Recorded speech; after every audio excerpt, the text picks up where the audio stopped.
ये इंडिया की इकलौती अपनी इस सेगमेंट की गाड़ी है जिसे लोग सिर्फ एसयूवी नहीं बल्कि एक सिस्टम मानते हैं। ये गाड़ी ऐसी है जो पावर और रास्ता खाली करवाने वाली मशीन है, टोयोटा फॉर्च्यूनर। लेकिन क्या 2026 में भी 55-60 लाख रुपए खर्च कर रहे हैं और वही 2019 से चली आ रही पत्थर जैसी राइड लेना सही है हमें इस गाड़ी में? तो इन्हीं सब बातों के बारे में बात करेंगे और आज हम करेंगे इसका सबसे ऑनेस्ट रिव्यू और साथ ही बात करेंगे इसकी आने वाले जनरेशन की। जी हाँ, 2026 में तो नहीं, 2026 में कुछ छोटे मोटे चेंजेस ही करेगी टोयोटा, लेकिन 2027 की शुरुआत में इसकी नई जनरेशन आने वाली है जिसके कुछ ऐसे लीक्स है मेरे पास जो कि फर्स्ट ऑन यूट्यूब है। अगर कोई नई टोयोटा फॉर्च्यूनर लेने का प्लान कर रहा है तो क्या आपको रुकना चाहिए या ये वाला मॉडल उठा लेना चाहिए जो फिलहाल आ रहा है? तो चलिए शुरू करते हैं वीडियो को बिना किसी ज्यादा बकवासबाजी के।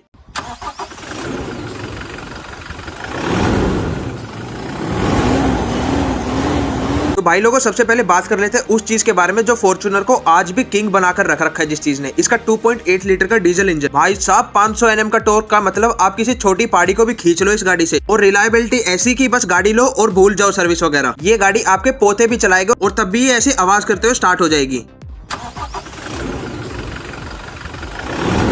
लेकिन अब बात करते हैं कड़वी सच्चाई के बारे में। इसका इंटीरियर देखकर लगता है कि हम 2015 में जी रहे हैं। भाई साहब 2026 चल रहा है और इसका इंटीरियर वही 2015-16 से सेम ही आ रहा है। वही गंदी सी पुरानी 8 इंच की टच स्क्रीन जिसका इंटरफेस इतना पुराना हो चुका है कि विंडो एक्सपी की याद आ जाएगी आपको। कोई भी पैनोरामिक सनरूफ नहीं जैसी आजकल की नई नई छोटी छोटी गाड़ियां भी दे रही है। और राइड क्वालिटी, अगर रोड पे एक छोटा सा कॉइन भी पड़ा हो ना, सिक्का, तो फॉर्च्यूनर आपको बता देगी कि ऊपर नीचे हो जाओ बस, क्योंकि इसके सस्पेंशन स्टिफ है और बाउंसी राइड मिलती है इसमें। अब आते हैं उस चीज पर जिसका सबको इंतजार है, इसकी अगली जनरेशन का। सोर्सेज की माने तो ये TNGA-F प्लेटफॉर्म पर अपडेट होकर आएगी जो कि लैंड क्रूजर प्राडो जैसी फील देगी चलने में। अब बात करता हूँ उसमें नया क्या देखने को मिलेगा। जैसे कि आजकल का ट्रेंड है स्लिम LED हेडलैम्प और एक बहुत ज्यादा एग्रेसिव फ्रंट ग्रिल, और फाइनली 12.3 इंचेस का एक बड़ा एक फ्लोटिंग टच स्क्रीन सिस्टम और एक फुल्ली डिजिटल इंस्ट्रूमेंट क्लस्टर। और हो सकता है जैसे कि ग्लोबली टोयोटा अपनी फॉर्च्यूनर में माइल्ड हाइब्रिड टेक्नोलॉजी देता है वैसे ही इंडिया में भी ले आए। फिलहाल वो वाली नहीं जो नियो ड्राइव करके मिलती है उसमें, क्योंकि आपको 1 kmpl का माइलेज का फर्क मिलता है कुल, जो कि आप ना के बराबर ही मान लो। लेकिन माइल्ड हाइब्रिड आने से ये 10-12 नहीं बल्कि 14-15 kmpl तक जा सकती है सिटी ड्राइव में। और फॉर्च्यूनर के दीवानों खुश हो जाओ, क्योंकि लास्ट पॉइंट जो मैं बता रहा हूँ नई आने वाली फॉर्च्यूनर का आपको दिल खुश कर देगा। फॉर्च्यूनर में लेवल 2 का एडास, और ये टोयोटा है भाई साहब, कोई महिंद्रा टाटा नहीं जो उसके एडास पे आप रिलाई कर ही ना सको। और कंपनियों के एडास की तरह नहीं कि गाड़ी अगले में भिड़ जाए तब जाके रुकेगी। टोयोटा की रिलायबिलिटी पे कोई शक नहीं है। टोयोटा फीचर्स भले ही कम दे फॉर्च्यूनर में, पर फीचर्स ऐसे देगा गिन गिन के जो कि आपको 100 साल तक चले अगर आप ढंग से मेंटेन करोगे गाड़ी को। अब बात कर लेते हैं रोकड़े के बारे में, यानी कि पैसा कितना लगेगा। देखिए करंट फॉर्च्यूनर का टॉप मॉडल लगभग 58 से 60 लाख रुपए टच कर सकता है, लेकिन नेक्स्ट जनरेशन मॉडल आने पर इसका बेस प्राइस ही 40 लाख से शुरू हो सकता है। यानी कि आप 2-4 लाख रुपए ऊपर ही मानो